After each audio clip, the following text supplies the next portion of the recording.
Hey, Cleaning Nation, ever listen to the show and think, if I could just get this guy to help me out, I would save so much time and frustration?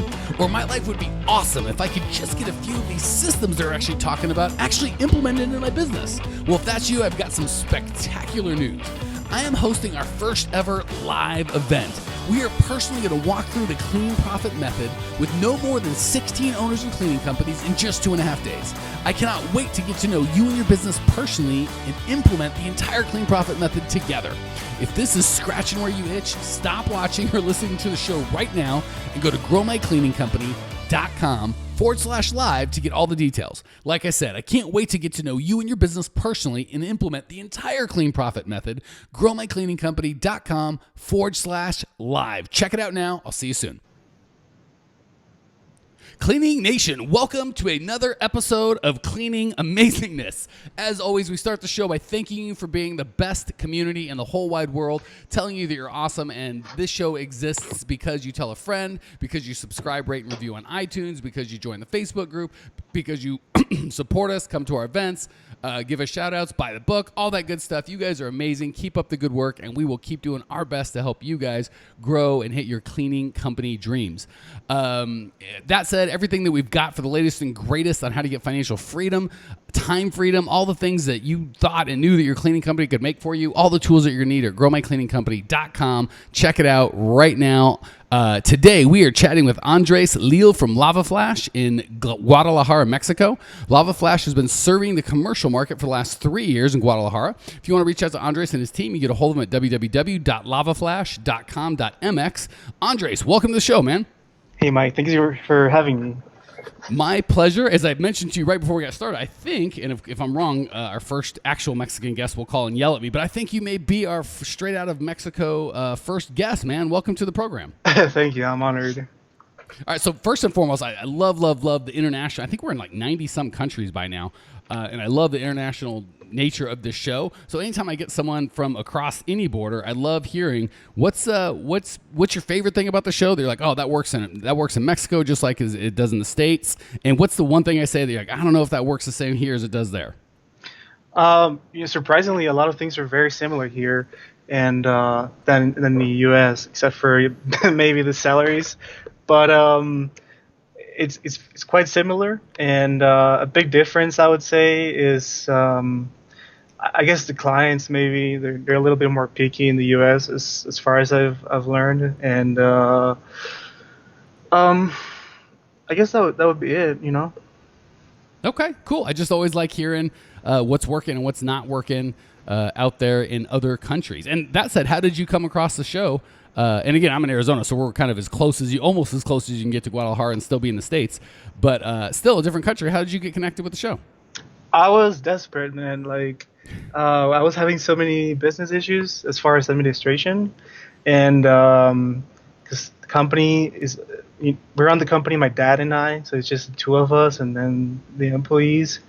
And my dad is stubborn. He's very stubborn. So I was like trying to find advice on YouTube and Google on how to practically grow my business. And one of your videos popped out, and I found it super interesting that it was a podcast, because like there's not a lot of advice or content out there for cleaning businesses. And I was surprised that I saw your podcast and all of this free advice. And I learned so much about it. And there's some ideas that I've implemented in my own business that has given me really good results. Fantastic, man. That is exactly why we do what we do. Is we just absolutely love helping owners of cleaning companies do better. So that really is helpful to me to know that we're on the right track. And we're not allergic to money, so feel free to send me like $27 and we'll call it square, okay? All right, man. You got it. All right, cool. What's going on today in your world that I can help you with, my friend? All right. So one of the main issues that we've encountered is basically projecting our values and like basically in terms of service to our customers, like setting up the expectations of, hey, this is what we do and this is how we're going to do it. And you have to respect that so we can do our job and you're doing it perfectly. And we do post-construction cleaning, and in this world, there's a lot of meddling because, some people think they're experts on everything. So yeah, that's the main issue that we have. A lot of people don't want to hear about it or think they were just being outright rude. So So give me a couple of specifics just so I can make sure I take you down the right path. Give me a good example of a policy or a procedure or a system that's very important that you guys are non-negotiable on that upsets your customers, and we'll walk through how to do that in a way that you get what you need and they get what they need. okay, so we have a closed door policy, which means whenever we go into a post-construction job, either a house, a building, or whatever, we don't want any workers there or any other, like, I don't know, carpenters or, you get the drill, and anyone installing sheetrock or anything. So because we have to do the rework and we don't charge for the rework, because they don't want that. They want to save as much money as possible. So the main issue that we have is, like, we go into a house or a building and there's still people working in it, and we're paying our employees by the hour, by the day. So, like, we have to do the job or we have to pay them a part of their day if we have to go back another day. You know what I mean? So it costs us money, and so the art, kind of like going off the road here, but we want to, like, be clear and enforce that we're gonna do our job the right way with the quoted price or the quoted days, if you have people coming in and out and doing a mess. Okay. So good thing is, that's an easy one. We can definitely help you. There's kind of two categories I found for me, two categories of things that I won't do. One is something I know is going to harm my client. If you came to me and said, hey, I don't want to buy insurance for my employees, and if they get hurt, they just get hurt, but it's going to save me money. I'm not into that. I'm not, and not that you've ever said that or would do that, but if anyone came to me like that, I'm not going to help them. That's not for me. Not even judging them. I'm just saying I'm not interested in that. So that would just be a clear, I don't think that's the right thing. That's not negotiable for me. So we're kind of done here, and I'm not really worried about how you think of me. I'm out. That's not what you're talking about. And the good news is the vast majority of things, especially if you're picking your clients right, the vast majority of things are going to be like, hey, we want the same thing.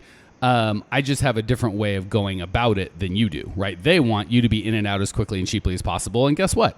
You want to be in and out as quickly and cheaply as possible. So you want the same thing. They are just kind of looking at it one way. You're looking at it another. Am I painting a fair picture, or have I kind of gone off the rails any? No, that's perfect. Yeah. Okay.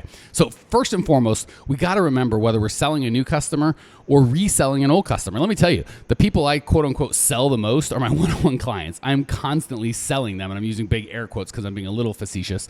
But I'm constantly selling them on actually doing what I ask them to do, right? I tell them all the time, you can ignore me for free. Why would you pay me to not listen? you can listen to me and not pay me, or not, and not do any of it. That's free. Why would you pay me to not do that, right? If you're going to give me money, for crying out loud, let's do something, right? And that whole spiel is to quote unquote sell them on doing what I ask them to do, because I know they're not going to get results if they don't. So we got to understand that just because they've signed a contract with you, the selling's not over. Okay. So we are going to probably sell our customers harder than we're going to sell our prospects, right? Because we actually owe them something. Prospects, I certainly want to help. But if the guy's like, oh my gosh, that's too expensive or whatever, I'm like, all right, well, hit the road. I don't owe you anything. But if you're my one-on-one client, I've taken your money in exchange for helping you. I kind of got to, you know what I'm saying? You're going to get I'm going to be harsher with you and more real with you and more firm with you than I'm going to be with just a prospect, because he doesn't give me any money. So I want to see good things, but if he wants to do his own thing, screw him, right? Whereas you're a customer, I can't just say, well, screw you. I got to help you. Does all that sound okay? Yeah, it's making sense. Okay, so let's talk about how to do that. The good thing is, again, we're on the same page. It's just when we talk about selling from the beginning, people get, hopefully, that your customer doesn't care about you or your customer and what's going on in your life. They care about them and their project and how they only care about you, how you can relate to that. Is that fair? Like, a lot of people get into we've been in business this long and we've got this kind of insurance and we're the Better Business Bureau loves us and blah, us. They don't care crap. They just want to know, hey, how can you make my life quicker, easier, make me more money, take stress off my plate? That's what they're looking for. Is that what you found in your experience so far? Hey, Cleaning Nation, are you enjoying the show? Want to go from listening to doing? If you're committed to making this the year that you kick your company into hypergrowth and actually start implementing all the systems that I coach on this show that will allow you to work on your business instead of in it, go to growmycleaningcompany.com/live to get all the details on our upcoming live event. I'm going to personally walk you and 15 other entrepreneurs through the entire Clean Profit method in just 2.5 days. growmycleaningcompany.com/live. Check it out now. I'll see you soon. Yeah, I mean, most customers just they care about delivering the project or the last stage of the construction to the client, and they don't care about anything else. Okay, so let's talk about the cool thing is I'm gonna say the same thing twice. Once I'm gonna make it me focused, and the other time I'm gonna make it you focused. Okay. Now the only difference, and when I say you, I mean your customer. Okay, so you're the customer and I'm you. Right. Only difference is how I phrase it, but it's the same thing. So once you kind of get that concept of, oh my gosh, overreaching, we're not talking about us and what we need and how it's going to screw up our lives and me. They're not going to respond well to that because quite frankly, they won't say this, but they don't care about you. They care about them and how you can make their life better. So we're going to do one take where it's about them and one take where it's about us. And I think you'll go, wow, I think my customers would respond to that when it's about them. And yeah, I can see where they won't respond to when it's about me. So the first one, hey, Andres, this is Mike. I know we're in your project. We've got some problems here. My guys are down there trying to clean up this mess that you guys have made, and you've got contractors all in there, and we can't get our dang jobs done, and that's not the deal that we made, and we're really unhappy. Our guys are pissed off. I can't afford to make them pay. You guys need to sort this thing out if you don't want me to hit you with a bunch of extra charges. Is that a fair synopsis? Honestly, I'm not sure. It sounds kind of like you don't care about me, Right, because I was talking about me the whole time, right? Yeah. But the facts are all correct. I didn't say any facts that were wrong. Just the way I said it was kind of not very helpful. But Did I say anything that was untrue or like I didn't? Is that okay? So that's one way. And you, who are now in your customer's shoes, go, well, this guy's a jerk, and I can see where you're like, I don't like saying those things because when you say them to me, it makes me upset. So I don't want to say those things because then I'll be a jerk. Now let's say it another way. Hey, Andres, and again, we want to start this in advance, so we're gonna have this conversation before we ever get on site. Hey, Andres, we've done this a lot, and if you're like most of the customers that we know, you can't have any last minute upcharges or delays. If you need it done by the 12th, you need it done by the 12th. Is that correct? Yeah. Okay, perfect. So in order for that to happen, so you don't have to upset your customers and you don't have anyone that's angry, and the easiest way to say it is your life is easy and you never even think of us other than like, oh crap, I guess that construction's cleanup done and that was perfect. And were those guys even here? Is that kind of the scenario that you're looking for? Yeah. Okay. The best way we found to do that after having worked with tons of people just like you is there's two options. One, we can have an open door policy where you've got contractors coming in and out whenever you please, and that's fine. And there's an extra $250 a day charge for that just to make sure we can accommodate it. But, sometimes you need that, and we want to make sure that we offer that for you. The other is a closed door policy, which is a little more frustrating, but it guarantees that we'll be done on time. We guarantee there's no upcharges, and there's no additional charge for that. Which of those is going to work for you in this circumstance? Man, that is genius. Yeah, I'll go with the second one, the cheapest one.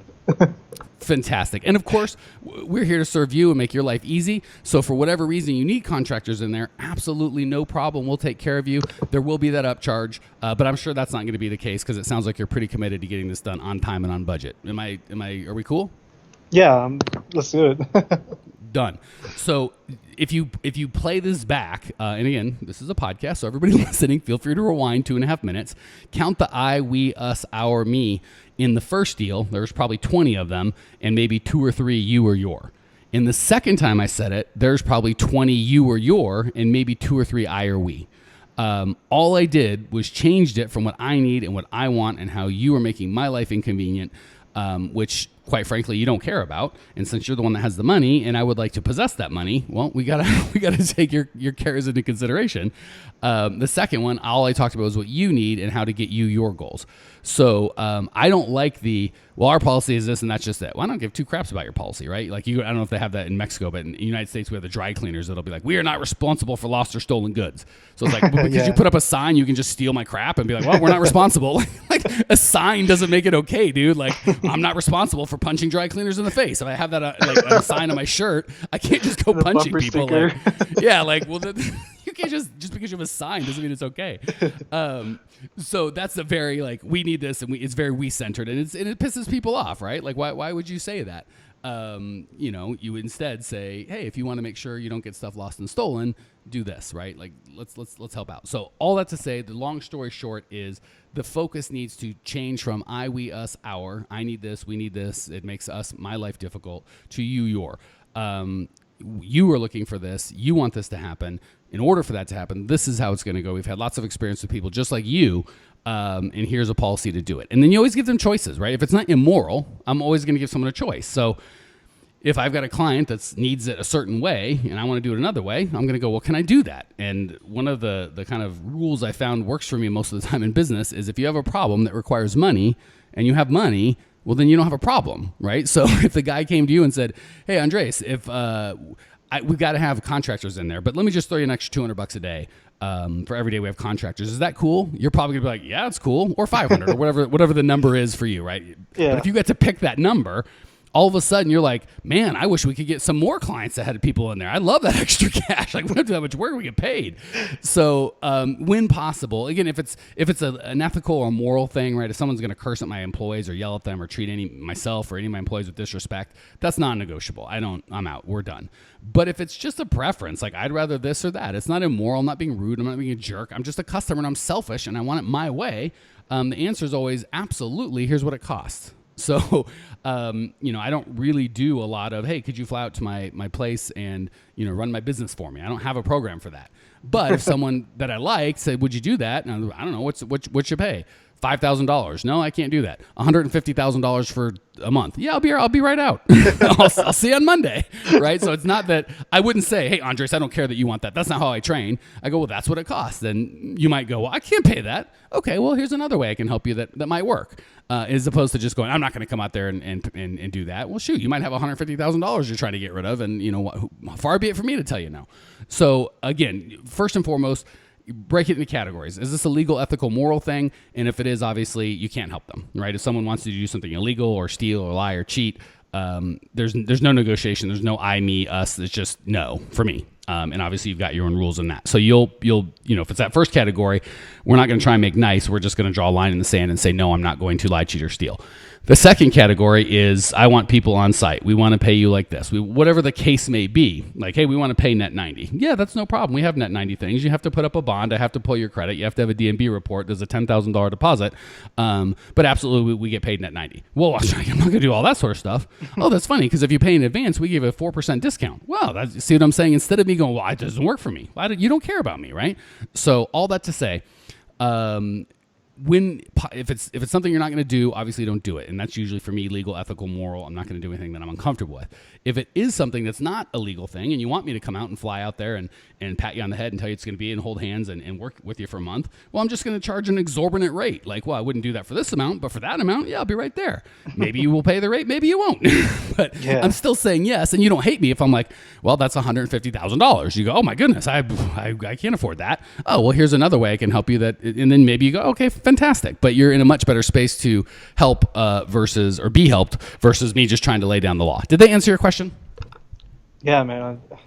I'm blown away at how simple it is and and how helpful this is going to be in the current and the future jobs. So. Yeah, and again, just long story short, remember this is supposed to be fun, right? Goodness, if you're laughing and having a good time, and they're laughing and having a good time, this isn't rocket science. We're not splitting the atom. We're not brain surgeons. If we screw something up, no one's gonna die. If we clean it and it isn't clean, we just clean it again. Like it's fine. So feel free to give yourself permission to have fun and just realize we're dealing with other humans, and it's okay to not, make a big stinking deal out of everything. All right, enough of me yakking. Let's hit the lightning round so I can hush up for two and a half seconds, give you the opportunity to share some of your wisdom. 3 quick questions, 3 amazing answers. Question number 1, what's the best piece of advice you've ever received, either personally or professionally, that we can learn from? Definitely to be patient. A lot of people, like when they start a business, they think that they're gonna start seeing the result and the money just flowing in the first week or like the first month. But it took us almost 2 years and a lot of failures to just see some wins and start seeing a little money and get where we are today. That's awesome. And I got to say, that's not a popular or sexy sentiment, like be patient. That's like old man, boring stuff, but it doesn't mean it's any less true. That's some good wisdom. You sound like a young guy, but that's some old man wisdom out there. Just be patient. Question 2, what's the biggest mistake you've made in the cleaning business that we can maybe save ourselves some headache? Underestimating how much the clients need us rather than if we need them. Overestimating how much the clients, or how much we need the clients. Sorry, we can do this again. Like, yeah, no. What do you mean? Overestimating how much the clients. Yeah, like overestimating how much we need the clients rather than they need us. So that means just like we don't have to get every client. Like we don't have to, accept every job offer or every bid. Like it's not needed. Like we have the option to pick the client. We have the option to pick the schedule, the time, the date, instead of they having to rule everything and control your schedule. I got to tell you, that is a very common theme and part of what I love about my job is I get to talk to people all over the world, literally. Some just starting out, some with a couple dozen employees, some with a couple hundred. And you start seeing themes. And by far a theme for the larger companies, especially on the commercial side, is the larger they get, the more particular they are about their customers. The new guys and gals are kind of like, I take anyone, I'll do it for any price, whatever I got to do to get $1 in the door.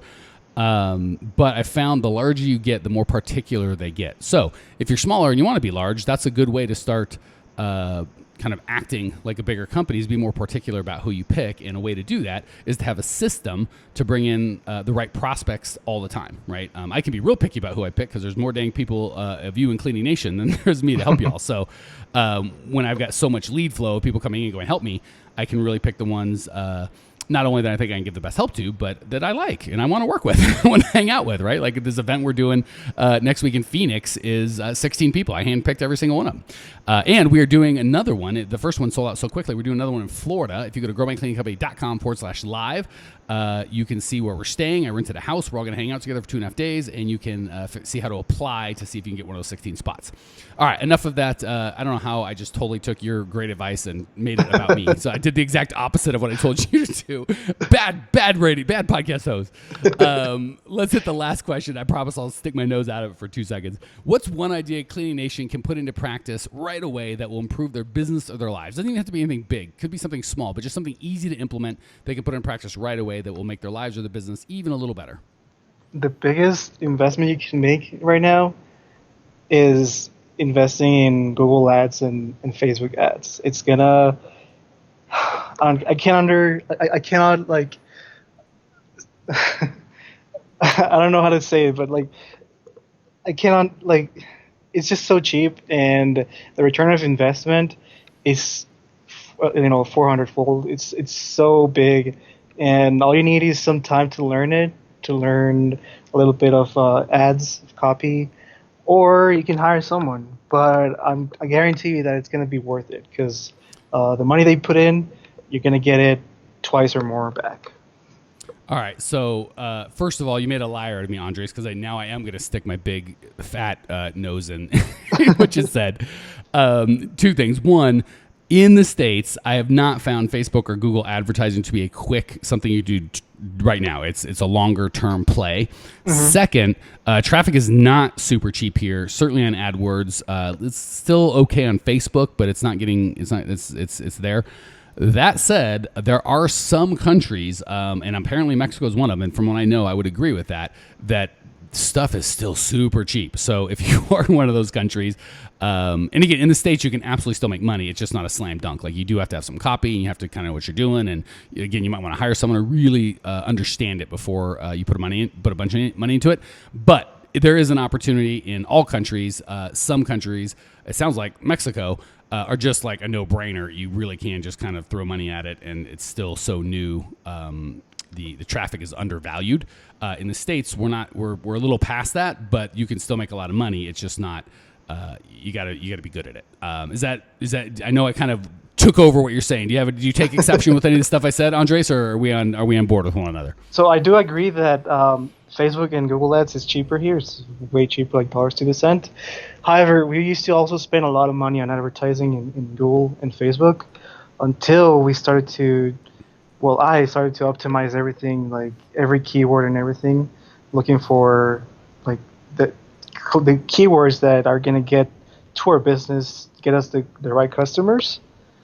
That's when we started saving money, and that's when we started seeing some return of investment. So I don't know if in the States it's going to be that expensive, because if you launch a campaign and it just like a broad campaign, 18 to 65 years old in the entire in America, it might be expensive, but if you're super niche and focused, then it might save you a lot of money. All right, well played. And now you're making me think I need to do a AdWords or a Facebook podcast one of these days. All right, Andres, thank you so much for joining us. Thank you for showing your passion. I love your story. Cleaning Nation, if you want to check out Andres' show notes page and everything we have to offer on how to grow a cleaning company, it's all at growmycleaningcompany.com. Check it out now. I will see you there. Congratulations! You are now 16% smarter. Still can't get enough cleaning goodness? Go to www.growmycleaningcompany.com for more of the good stuff. Ever want to be rich and famous? Owners of cleaning companies, as well as industry experts, can apply to be featured on the show by emailing our producer Natalie at support@growmycleaningcompany.com. Until then, don't miss out on all the latest cleaning industry lovin' at www.growmycleaningcompany.com. Check it out now.